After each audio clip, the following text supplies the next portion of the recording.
Christmas Eve if you're celebrating.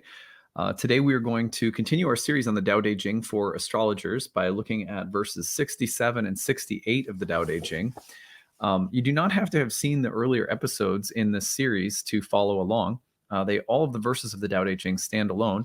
I'm taking them from the Jonathan Starr translation published by Tarcher Cornerstone Editions. Highly recommend picking up a copy so that you can follow along. Let's see if I can get the focus back. There we go.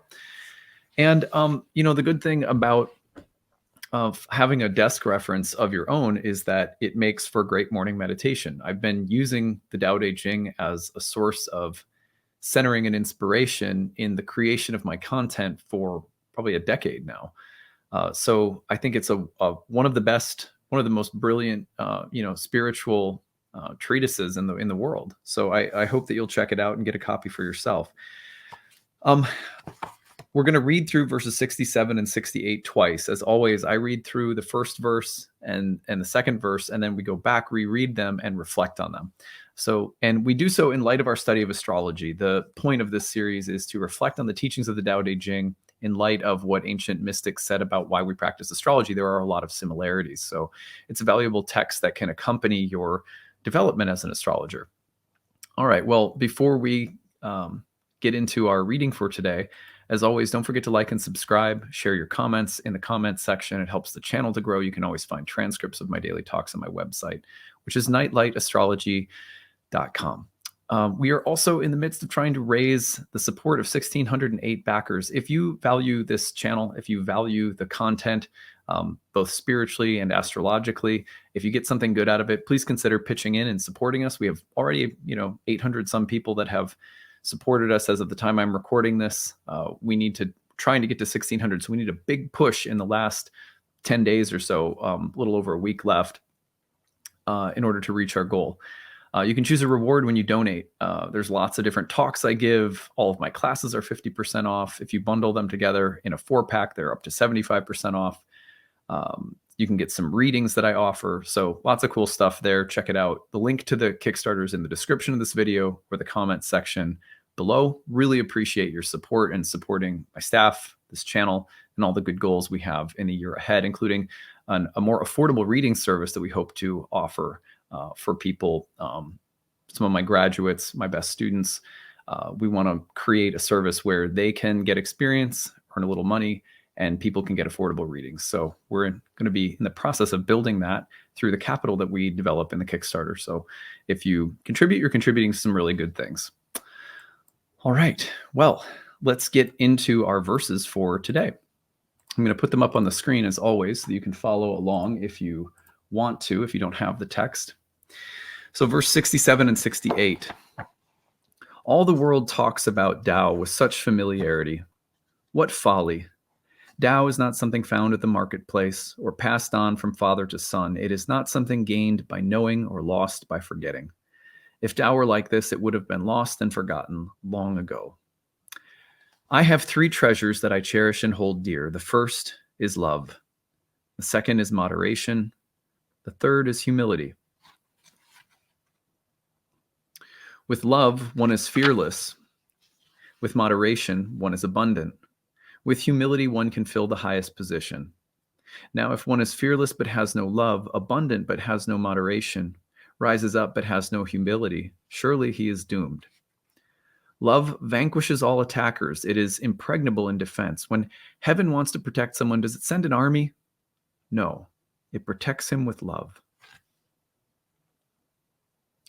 Verse 68. The best warrior leads without haste, fights without anger, overcomes without confrontation. He puts himself below and brings out the highest in his men.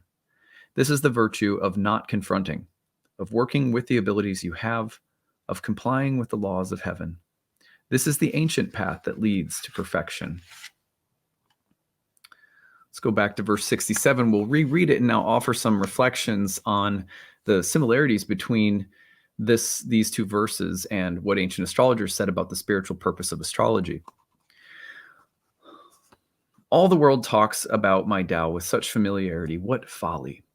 Tao is not something found at the marketplace or passed on from father to son. It is not something gained by knowing or lost by forgetting. If Tao were like this, it would have been lost and forgotten long ago. Did you know that ancient astrological manuscripts had warnings at the beginning of them that those who took upon the study of astrology for personal gain or benefit or idle speculation, gossip, would potentially suffer curses?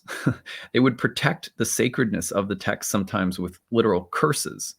They would also tell people that it was dangerous, especially in India, karmically, to undertake the study of astrology without sincerity and the desire to learn and grow spiritually. How applicable is this today? And it's very similar to this verse. Tao is not something found at the marketplace, people talking about it with such familiarity. One of the things that sometimes bothers me, though I've learned to not let it get under my skin any longer, but it still will from time to time, is the fact that there are so many people who are now claiming to be astrologers, who have had no formal training, no serious commitment or study over a long period of time, and yet they speak with such familiarity, such authority about something that they haven't deeply, deeply taken into their life. Now, I'm not here to be a gatekeeper to say who can or cannot be an astrologer. I feel like that would be real arrogant. But the thing that ancient astrologers said about astrology is that you needed to endeavor upon the art and science, the learning of it, with a kind of gravitas, a seriousness, a sincerity, an integrity, and a humility.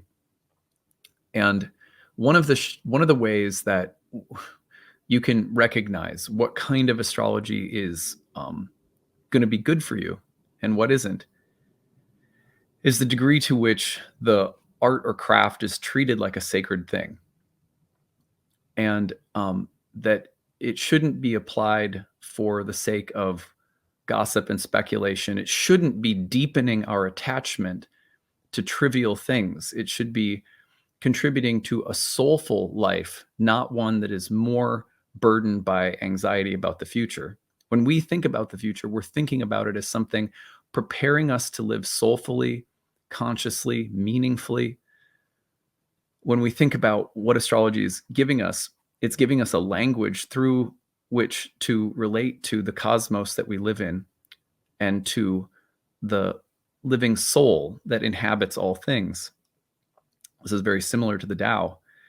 It's not something to walk around talking about lightly, casually, like an MTV reality show or something.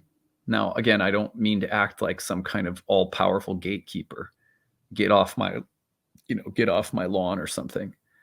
But it's true that there's a way in which we're expected to hold this that is sacred, and understanding that this oracle that we speak to is a brilliant, powerful, sort of extra-dimensional teacher. And staying humble with that is very important. It's that way for to stay close to any kind of spiritual intelligence or presence, to keep a kind of spiritual alignment in our lives, even if we frequently fall out of it. It's very important that we carry a certain kind of mature, healthy love, tender, devotional respect for what we're doing. And he talks about the Tao this way here. I really like this. He goes on to say, I have three treasures that I cherish and hold dear. The first is love. The second is moderation. The third is humility. With love, one is fearless. With moderation, one is abundant. With humility, one can fill the highest position. Now, if one is fearless but has no love, abundant but has no moderation, rises up but has no humility, surely he is doomed.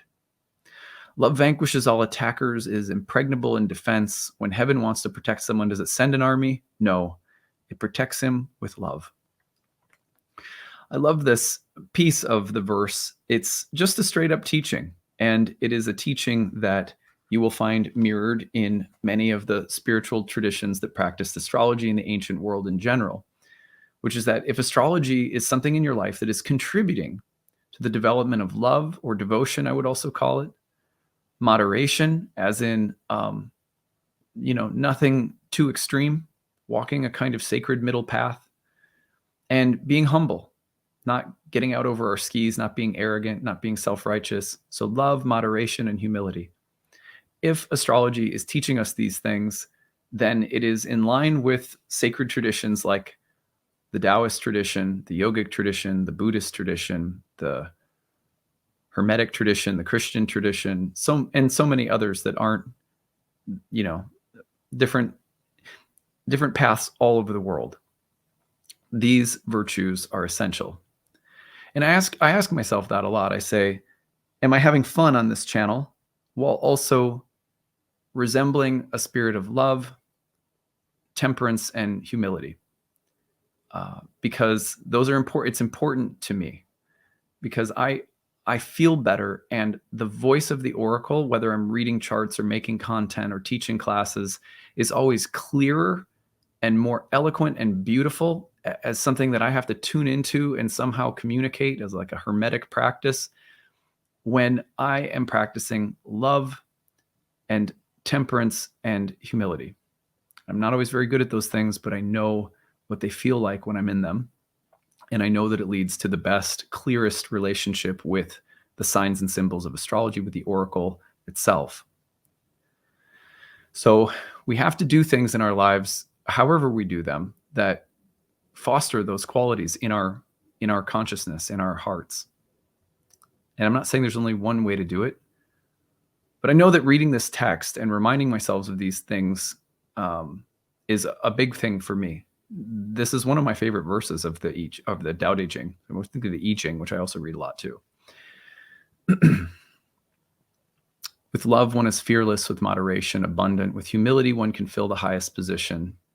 Now, if one is fearless but has no love, abundant but has no moderation, rises up but has no humility, surely he is doomed. Now, that's karma. And ancient astrologers definitely believed in karma as well.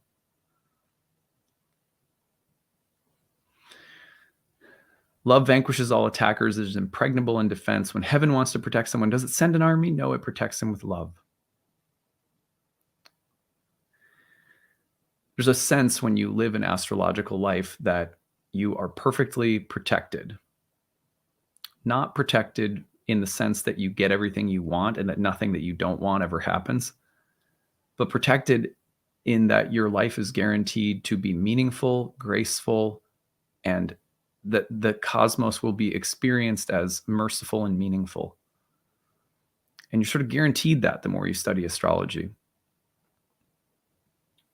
Verse 68, this one's short.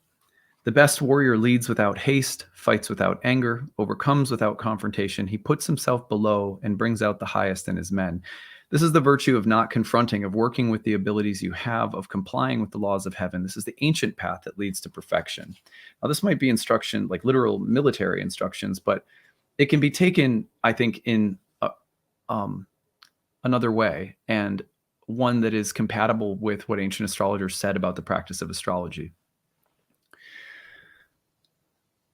There were raging debates in the ancient world among astrologers and astrological, pundits and practitioners about whether or not one should try to manipulate the gods, whether through timing or, talismans, or whether one can or should manipulate the energies in order to get something that they want.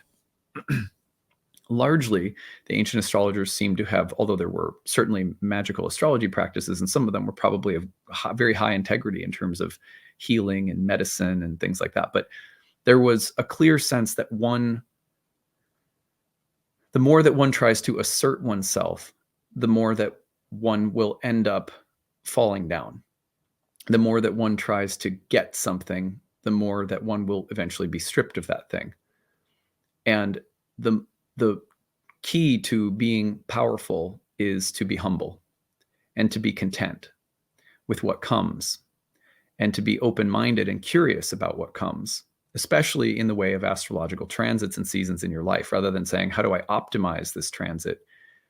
You treat the transit like it's a visiting angel coming to your house for dinner. And you stay curious and you assume the best and you treat with great care and respect. Stay open-minded, and whatever comes on the outside, however it may look, if you've taken your ego out of it and treated that transit like a visiting God in your home, in your heart, it will gift you with things that you couldn't have even known you needed or wanted. And that's significantly better than trying to assert something over the planets. So I think that's a very similar line of thinking. This is a verse saying, look, if you want to be a leader, if you want to be strong, be humble. And if you are more concerned with going along with the flow of the Tao, that is what will lead you along to any kind of perfection, any kind of strengthening, any kind of forward development or progress comes from that, not from the super ambitious, domineering attempts. And we can do those same things with the planets all the time. We listen to the astrology trying to figure out how I can somehow jimmy rig, the planets to get what I want.